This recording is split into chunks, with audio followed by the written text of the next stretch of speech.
Okay, so we got the flywheel back on. I tightened up the nut and took it back off just to see.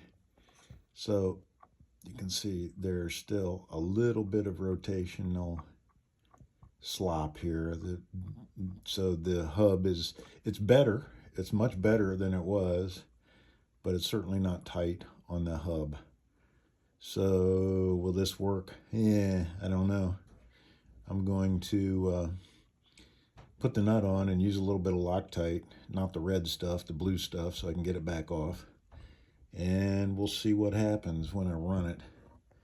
See if I can zoom in and see. I put the black marker line on there just so maybe you could pick up the difference, but you can see maybe a little bit of motion there. A little bit of slop. So I'm not optimistic it's going to hold up, but we'll see. We'll see. The other hub, I brought the other hub in, or flywheel rather. You can see it has a hex hub. It's more loose than the one here with the round hub. The one with the round hub came off a 650. This came off my 605, the original saw that I bought back in 1988.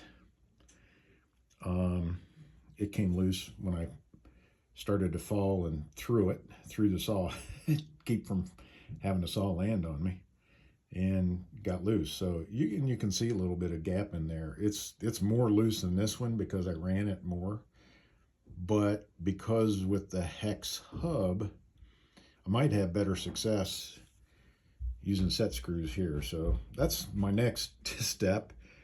If the one that I've worked on here doesn't hold up,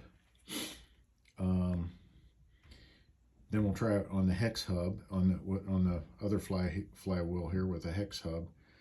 And then of course the last resort's buy another flywheel, although I saw a 610 for sale for what was it, 40 bucks. It looked like a complete saw, so probably get that, probably go that route, get the 610 and whatever. That's where we are today. I'll let you know after I run it.